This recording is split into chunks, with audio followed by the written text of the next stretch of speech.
Aqui, ó. O funcionário que não entrar em exercício dentro do prazo será exonerado. Cara, isso aí é muito importante. Por quê? Vamos lá. Se o cara foi nomeado, teve a nomeação,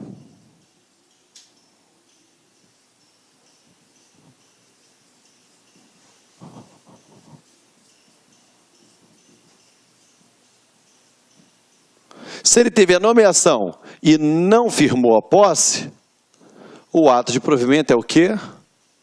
Tornado sem efeito. Agora, se ele firmou o termo de posse, mas não entrou em exercício, exoneração. Por quê? Porque nomeação não é investidura. A posse é investidura. Se ele foi investido no cargo, mas não entrou em exercício, ele é exonerado, porque isso aqui é a investidura. Ao passo que a nomeação tão somente é o provimento. Perfeito? Foi? Então vamos lá. Não dá mole nisso não, olha só. Nomeação. Se ele foi nomeado e não firmou o termo de posse no prazo de 30 dias, torna sem efeito. Se ele firmou o termo de posse, mas não entrou em exercício no prazo de 30 dias, ele será o quê? Exonerado. Ok? Perfeito, galera? Show de bola. Então vamos lá. Vamos dar continuidade aqui.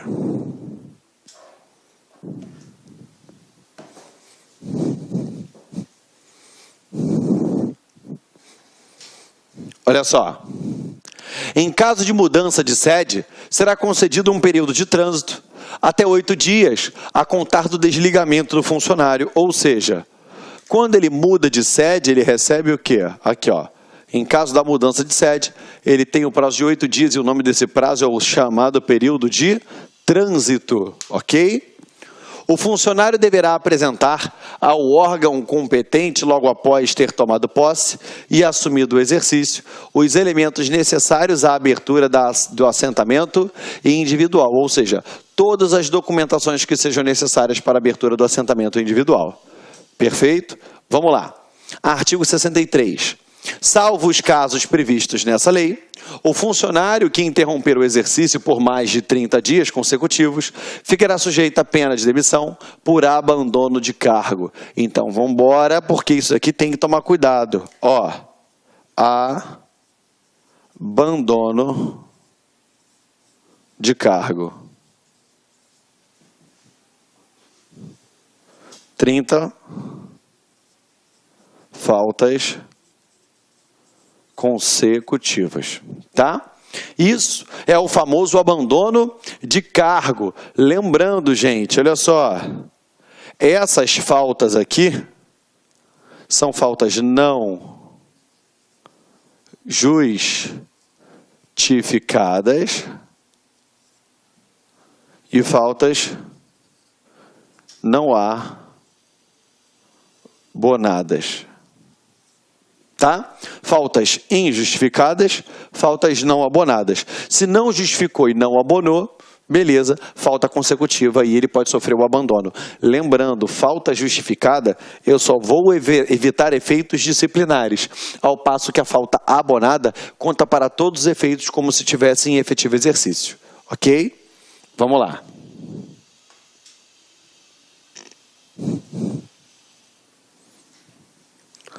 Salvo os casos previstos em lei, o funcionário que interromper o exercício por mais de 30 dias consecutivos ficará sujeito à pena de demissão, tá? Lembrando, galera, demissão é penalidade. Se é penalidade, tem que ter obrigatoriamente o quê? Um processo administrativo disciplinar. Tem que ter PAD, ok? Tranquilo? Vamos lá. 64. O funcionário deverá ter exercício na repartição em cuja lotação houver claro, ou seja, teve aquele claro lá, show de bola, ele vai ter exercício naquela lotação.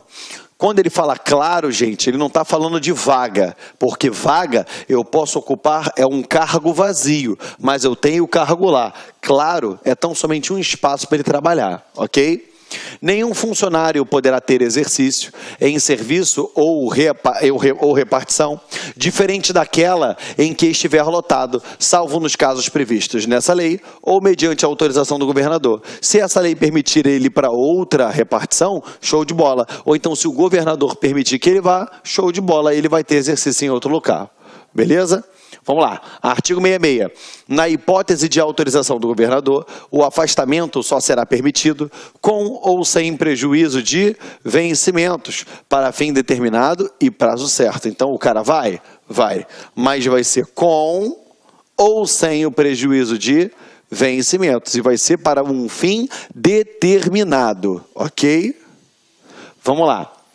O afastamento sem prejuízo de vencimentos poderá ser condicionado ao reembolso das despesas efetuadas pelo órgão de origem na forma a ser estabelecida em regulamento. Foi?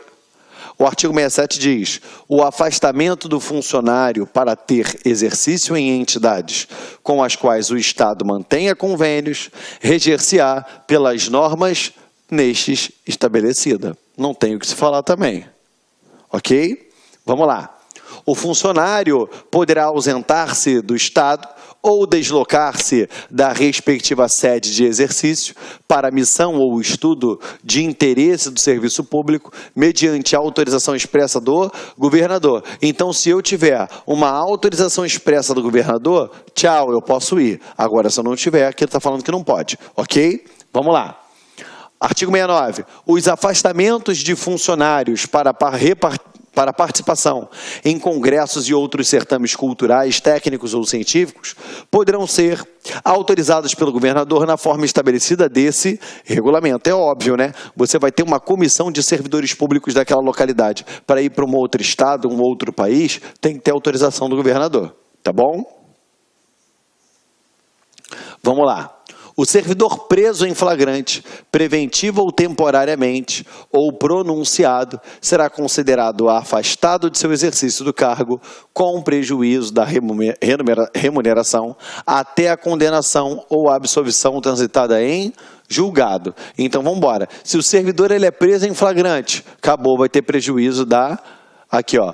Vai ter prejuízo da remuneração. Cuidado que na prova ele tira esse com e bota o sem prejuízo da remuneração. Porque tem estados que diz o seguinte: se ele for preso preventivamente, ele tem um desconto de X% na sua remuneração. Se ele não foi preso, se ele foi preso permanentemente, que não ultrapasse um determinado limite de tempo, Y%. Cuidado, que aqui ele está dizendo o seguinte, ó, se ele for preso em flagrante, prisão preventiva, prisão temporária ou pronunciado, será considerado que afastado do exercício do cargo com prejuízo da remuneração até a condenação ou absolvição transitada em julgado.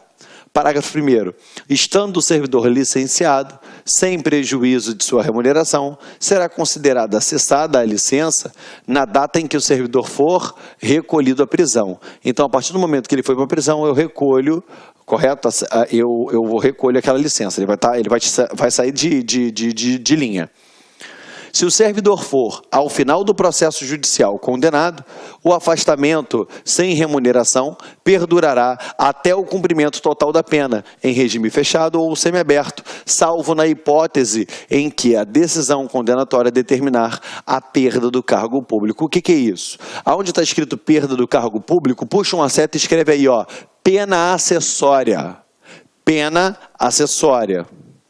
Ou seja, porque alguns crimes podem ter como pena acessória a perda de cargo público. Se tiver determinando, já era. Ó, beijo nos amigos, te vejo lá fora. Perfeito? Vamos lá. Artigo 71. As autoridades competentes determinarão afastamento imediato do trabalho o funcionário que apresente indícios de lesões orgânicas ou funcionais causadas por raio-x ou substância radioativa, podendo atribuir-lhe, conforme o caso, tarefas sem risco de radiação ou conceder-lhe licença ex officio na forma do artigo 194 e seguintes. Ou seja, se o cara trabalha com raio-x e está apresentando algum tipo de lesão causada pelo raio-x, ou eu vou deixar esse cara em casa, ou se ele está bem o suficiente, eu coloco ele em outra função.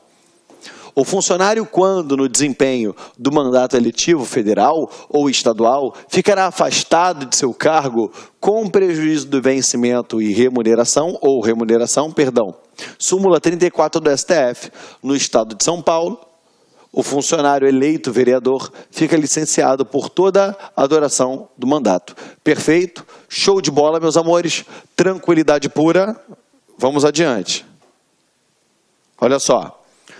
Vamos falar agora do exercício do mandato de prefeito, ok? Vamos lá. Vamos lá, galera, olha só. Artigo 73. O exercício do mandato de prefeito. Deixa eu só organizar aqui. O exercício de mandato de prefeito ou de vereador, quando remunerado, determinará o afastamento do funcionário com a faculdade de opção entre os subsídios do mandato e os vencimentos ou a remuneração do cargo, inclusive vantagens pecuniárias ainda que não incorporadas.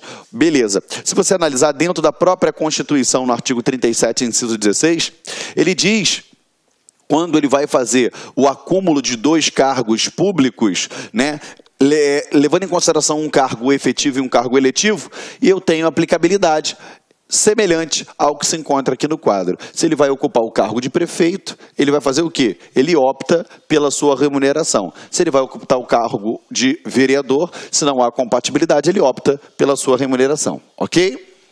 O disposto nesse artigo aplica-se igualmente à hipótese de nomeação de prefeito, tá? Vamos embora. Artigo 74. Quando não remunerada a vereança, o afastamento somente ocorrerá nos dias de sessão e desde que o horário das sessões da Câmara, conhecida como horário normal de trabalho, a que estiver sujeito o funcionário. Na hipótese prevista nesse artigo, o afastamento se dará sem prejuízo de vencimentos e vantagens, ainda que não incorporadas ao respectivo cargo. Perfeito? Ou seja, aquela hipótese onde ele exerça a vereança e ela não seja remunerada. É vedada a remoção ou transferência do funcionário durante o exercício do mandato. O que eu quero explicar uma coisa para vocês aqui? A gente sabe que remoção não é a mesma coisa do que transferência, ok? A remoção é o deslocamento do servidor no âmbito interno da administração pública, ou seja, dentro do seu próprio quadro, ok? Então, se ele está numa unidade X e vai para a unidade Y, ele foi o quê? Removido. Ok? O que não se confunde com a transferência, que ele sai daquele órgão ali e vai para um outro órgão. Beleza? A gente não se aplica isso daí, ok? Vamos embora. Artigo 75. O funcionário, devidamente autorizado pelo governador, poderá afastar-se do cargo para participar de provas de competições desportivas dentro ou fora do Estado. Então, olha só, o funcionário que esteja devidamente autorizado pelo governador, se ele vai participar de alguma prova de competições esportivas dentro ou fora do Estado, com a devida autorização, ele vai poder se afastar, ok? O afastamento de que trata esse artigo será precedido de requisição justificada do órgão competente. Então, ele vai fazer aquela requisição de forma justificada, beleza? E isso precede esse afastamento. O funcionário será afastado por prazo certo nas seguintes condições, ou seja, você já sabe que ele vai ter um prazo certo, determinado, sem prejuízo do vencimento ou remuneração, quando representar o Brasil ou o Estado em competições desportivas oficiais. Então, se ele tiver indo representar o Estado ao qual ele pertence, indo representar o Brasil, ele vai ser o quê? Sem prejuízo dos seus vencimentos. E com prejuízo do vencimento ou remuneração em qualquer outro caso, qualquer outro tipo de competição. Perfeito? Agora a gente entra da contagem de tempo de serviço. Vem para cá. O tempo de serviço público, assim considerado o exclusivamente prestado ao Estado e suas autarquias, será contado singelamente para todos os fins. Então, olha só, eu quero que você perceba isso daqui.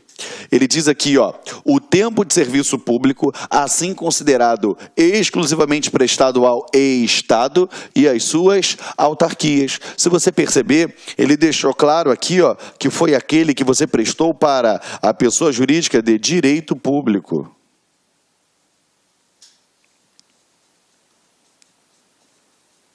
Perfeito? A pessoa jurídica de direito público. Estamos juntos? Perfeitão? Vamos embora. O tempo de serviço público prestado à União, outros estados e municípios e suas autarquias anteriormente ao ingresso do funcionário no serviço público estadual, será contado integralmente para os efeitos de aposentadoria e disponibilidade. Então, o que acontece? Para fins de aposentadoria, para o cálculo de contribuição previdenciária lá da aposentadoria, show de bola, eu conto se ele trabalhou em outro estado, em município ou até mesmo na União. Olha só. Cadê? Foi. Vamos embora, vamos adiante. A apuração de tempo de serviço será feita em dias. Parágrafo 1º. Serão computados em dias de efetivo exercício do registro de frequência ou da folha de pagamento. O número de dias será convertido em anos, considerados sempre estes como 365 dias. Então, isso foge àquela ideia que você, por exemplo, eu entrei no ano de 2016, agora já estamos em 2017, eu já tenho um ano de serviço. Negativo. Qual foi o dia que você entrou em 2017, ou em 2016? Eu pego aquele dia e eu vou contando dia a dia até que eu reúna 365 e esses 365 serão convertidos em ano. Aí sim eu tenho o cálculo da quantidade de tempo que ele tem de serviço público. Todo mundo entendeu? Então eu conto em dia. Beleza? Feita a conversão de que trata o parágrafo anterior, os dias restantes, até 182, não serão computados, arredondando-se para um ano, na aposentadoria compulsória, por invalidez, ou quando excederem esse número. Ele diz aqui, bem claro, que até 182 dias, eu não vou contar para nada. Ultrapassou esse valor, quando se tratar de aposentadoria compulsória por invalidez, quando excederem esse número, aí eu conto como um ano. É para todo e qualquer tipo de aposentadoria? Não. Ele diz aqui, para a aposentadoria compulsória ou por invalidez. Cumpre ressaltar aqui que é vedado a contagem de tempo fictício para efeitos de aposentadoria. O que é isso? É eu contar aquele tempo que não existe. Alguns estatutos pelo Brasil afora, eles falavam o seguinte, olha, se ele tinha 2 períodos de férias para gozar, e ele não gozou esses 2 períodos de férias, eu conto em dobro para a aposentadoria. Perfeito? Isso é uma contagem de tempo fictícia, que hoje a gente não tem mais essa aplicabilidade. Tem que tomar um cuidado, perfeito? Então, você nota que o texto da lei, ele deixa claro para você que somente será na aposentadoria compulsória ou por invalidez. Cumpre ressaltar aqui também que, embora seja afeto à parte de direito constitucional, eu tenho que falar para você, a aposentadoria compulsória, ela sofreu uma modificaçãozinha aí lá no final de 2015, perfeito? E a gente sabe que hoje a aposentadoria compulsória, ela ocorre aos 75 anos de idade, ok? E não mais aos 70 anos de idade. Então, se você quer deixar seu material bonitinho, você bota aí, 75 anos de idade, perfeito? Para a gente não errar isso daí em prova, tá? Foi? E por invalidez é toda e qualquer lesão, seja ela física ou psíquica, qualquer diminuição da sua capacidade laborativa que não permita nem mesmo que ele seja colocado em uma outra função. Então, ele vai ser aposentado por invalidez. Estamos juntos? Vamos lá, galera. Deixa eu apagar aqui esses sublinhados aqui para a gente ir adiante. Artigo 78. Serão considerados de efetivo exercício para todos os efeitos legais os dias em que o funcionário estiver afastado do serviço em virtude de... Então, olha só, a primeira coisa que você tem que ficar atento. Agora a gente vai para os afastamentos que são considerados como de efetivo exercício. Eu posso ter outros afastamentos não elencados aqui?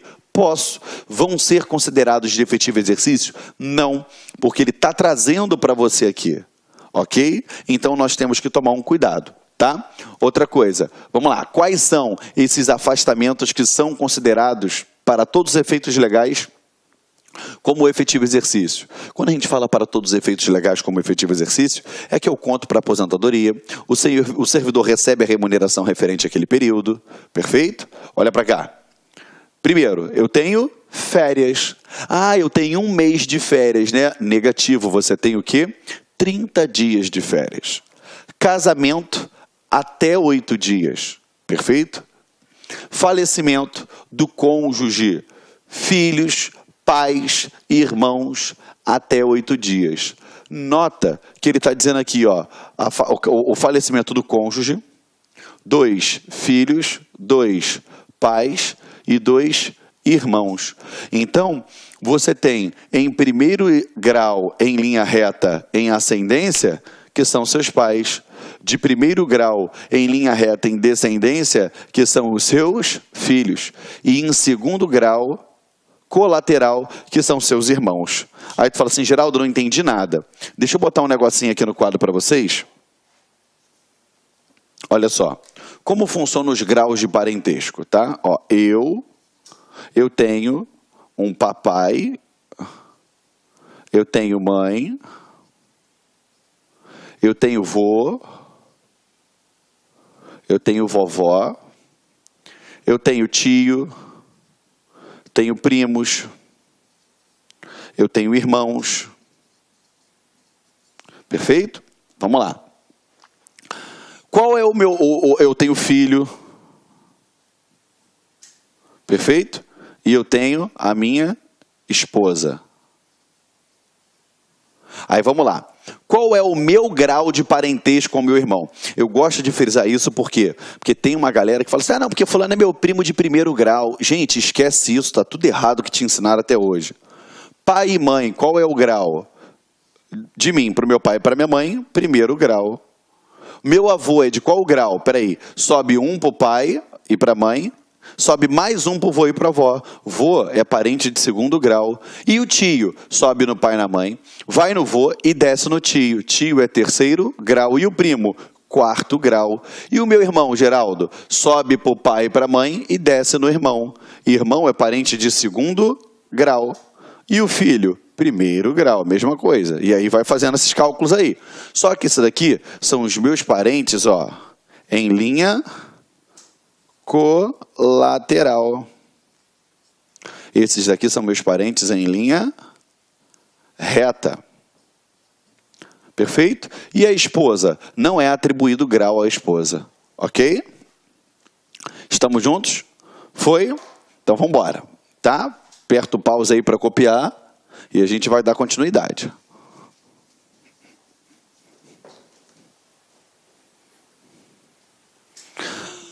Vamos lá. Falecimento dos avós, netos, sogros, do padrasto ou madrasta, até 2 dias. Nota que se o falecimento é de algum parente de primeiro grau ou o seu irmão, que é segundo grau colateral, 8 dias. Se você tem o falecimento dos avós, que é de segundo grau em ascendência, dos seus netos, que é de segundo grau em descendência, perfeito? Que é o do seu sogro, que é primeiro grau em afinidade, do padrasto ou madrasta, até 2 dias, perfeito? Então não confundam isso, porque o que a banca vai fazer? Ela mistura esse rol aqui um com o outro e dá um prazo ou outro, e aí você vai acabar errando isso daí na hora da prova. Que aí tu pensa, poxa, se meu irmão, ele faleceu, meu avô, cara, fui criado com meu avô, eu tenho direito de ficar 8 dias em casa. Negativo, o teu estatuto diz que serão somente 2 dias, ok? Vamos lá. Serviços obrigatórios por lei. Ou seja, se você vai prestar algum serviço obrigatório por lei, o afastamento é tido como o quê? De efetivo exercício. Exemplo, você vai ser mesário, correto? Nas eleições. Licença, quando acidentado no exercício de suas atribuições ou atacado de doença profissional. Note que tanto o acidente quanto a doença,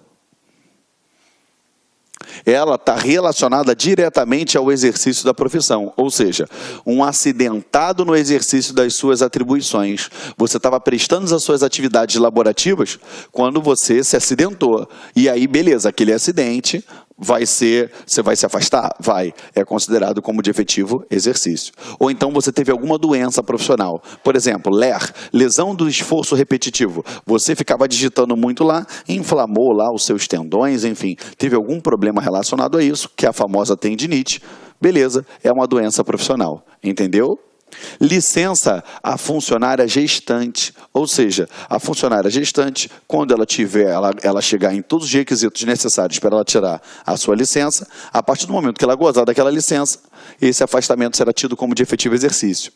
Licenciamento compulsório, nos termos do artigo 206, que a gente já vai chegar lá e vai trabalhar isso, tá?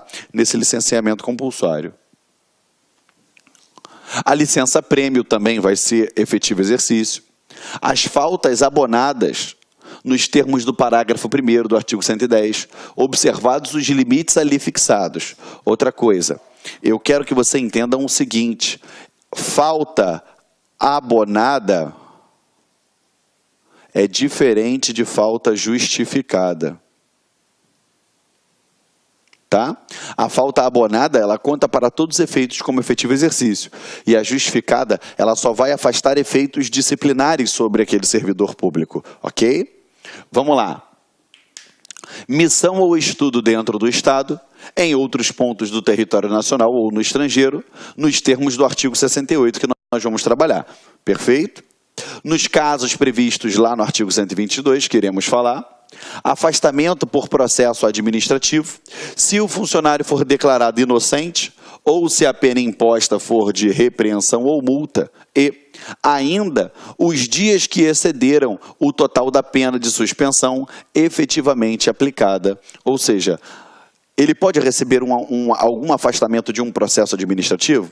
Existe o afastamento cautelar, né? Que eu afasto ele no curso do processo para que ele não venha influir dentro daquele processo. Mas se no final resultou pena de repreensão ou de multa, peraí, não há de se falar em afastamento dele. O que acontece? Então esses dias serão considerados como de efetivo exercício. Perfeito? Vamos lá. Trânsito em decorrência de mudança de sede de exercício, desde que não exceda o prazo de 8 dias. O que é o trânsito? Quando o servidor público ele é removido de uma unidade funcional para uma outra, ele tem o quê? Um prazo, beleza? Para poder sair daquela sede e ir trabalhar na outra. Qual o nome desse prazo? Esse prazo se chama trânsito. Então, o período de trânsito é justamente o quê? Ele não pode exceder a 8 dias, ok? Provas de competições desportivas nos termos lá do item 1 do parágrafo 275 que a gente viu. Ou seja, desde que autorizado pelo governador, então a gente bota aqui, ó, autorizado pelo governador. Lembrando que eu tenho o quê? Prazo certo. Perfeito? Tá? E lembrando, tá?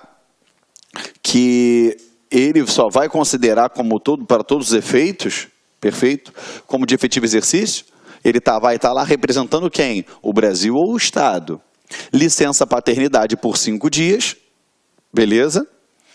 Aqui, ó, e essa redação foi dada agora, foi alterada por conta de 2008. E, enfim, que são as alterações que depois você acompanha aí da sua casa, tá bom? A gente não precisa perder o nosso tempo aqui comentando isso daí, tá? Aqui, artigo 79. Os dias em que o funcionário deixar de comparecer ao serviço em virtude de mandato legislativo municipal serão considerados de efetivo exercício para todos os efeitos legais. Foi o que a gente havia falado lá atrás, que quando tiver o dia de sessão na Câmara e ele for lá na sua vereança, exercer a sua vereança, será contado como o quê? Para todos os efeitos legais, efetivo exercício, tá bom? A vereança não remunerada. Parágrafo único. No caso da vereança remunerada, que não é esse aqui, os dias de afastamento não serão computados para fins de vencimento ou remuneração, salvo se por ele estiver optado o funcionário.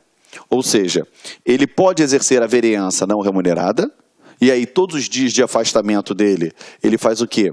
Ele simplesmente é contado como de efetivo exercício, e se a vereança for remunerada, eu não vou computar para fins de vencimento ou remuneração, ok? Salvo se por ele estiver optado o funcionário. Estamos juntos? Aqui, ó, artigo 80. Será contado para todos os efeitos, salvo para percepção de vencimento ou remuneração. Vamos lá. Aí a gente entra aqui num rolzinho que o artigo 80 vai trazer. Ó, o afastamento para provas de competição desportivas, nos termos do parágrafo 2º do artigo 75, que a gente já viu lá atrás, e as licenças previstas lá no artigo 200 e 201. Tranquilo, galera? Perfeito? Aqui no artigo 81 ele diz, ó, os tempos adiante enunciados serão contados. 2 pontos. Aí o que a gente vai fazer aqui agora? A gente encerra a nossa aula aqui, porque eu já completei o tempo da aula passada, perfeito? Que a gente tinha complementado agora com esse pedacinho. E aí a gente já volta na próxima aula, dando continuidade ao nosso estudo. Perfeito, galera? Mais uma vez eu agradeço a sua presença aí até o final. Qualquer dúvida pode mandar, que a gente está aqui para responder. E pense, a sua aprovação é o nosso maior objetivo. E eu tenho certeza que a gente vai alcançar. Conte sempre comigo. Até a próxima aula. Tchau, tchau.